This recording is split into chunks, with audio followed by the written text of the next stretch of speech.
John Horrigan, joined by Bobby Carpenter, three-time Stanley Cup champion. Bobby, first of all, great to have you on the Alumni. How many years has it been that you've been with us now?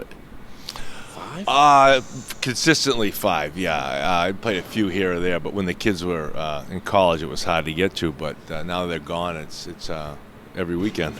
When he says kids, 2 Olympians, and a great photographer, Brendan, but Bobo and Alex. Couple things. First of all, the Boston Marathon, you're going to be running this year, the 2023 version. Can you tell us about what you're going to be doing, and then talk about the first time you ran it?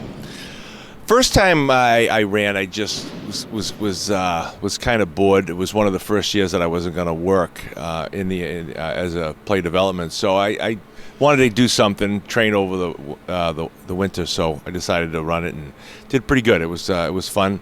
The second time, I did not want to train and run just to beat the time, so I wanted a purpose. So that's when they ended up pushing Denna, which was Denna Lang, yeah, which was probably one of the top 5 things I've done in my life. I mean, it was just an incredible experience. I think we raised close to $100,000. It was just awesome.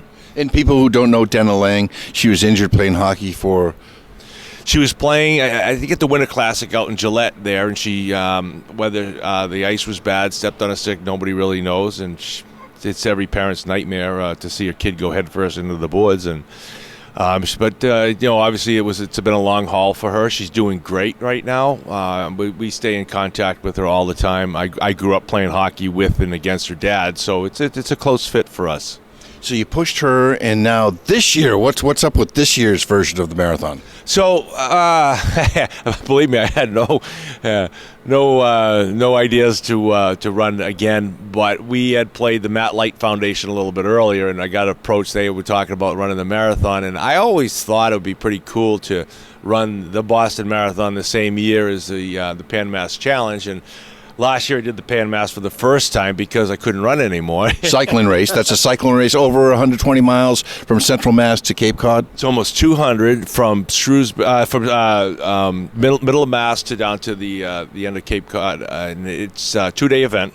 You do 110 the first day and 80 and 90 the next day, and it's just another awesome event. But I always thought it was cool to do the 2 of them in 1 year, and so when I got approached by the foundation if I wanted to come help Matt Light out and do both, I said, that'd be awesome, it'd be great. Yeah, Matt Light, as you know, 3-time Super Bowl champion, New England Patriots, one of our all-time favorites, him and Bobby Lafredo. Their event is always the best. So this year, the marathon, working with the Light Foundation, and then also riding the Pan Mass Challenge. The good news is they're not the next day. There's some time apart. There's plenty of time apart, yeah. So we did the Bruins Alumni does it. We do the foundation, and we've got... I guess there's probably maybe 20 that have been doing it consistently. So it was really good to be able to train and ride with them last year. And everyone's going to be back again. So it's really a good group. It was only my second year going to do it, but I could see me doing more of that for sure. Yeah, I can tell because I got an e-bike, but I go battery powered. I can go 30 miles and pedal 100 times. But you do the real thing, and you've gotten into it. You have radar, so you know if a car's coming up behind you, because people love to text and drive and not look at cyclists on the side of the road. That radar is probably, I'll never go on a bike again without it. You can see how many cars are behind you. You can see how far they are, and especially if the sun. If the sun's in your eyes, it's in their eyes. And again, the texting. But I mean, it's as dangerous as you want it to be. You got to just make sure you're careful. Yeah, absolutely. So, folks, if you're watching this year's marathon, keep an eye out for Bobby Carpenter running for the Matt Light Foundation. And then if you're a part of the Pan Mass Challenge, say hello to Bobby as well. So thanks a lot, Bob, and have a good game today. Thank you very much. Appreciate it.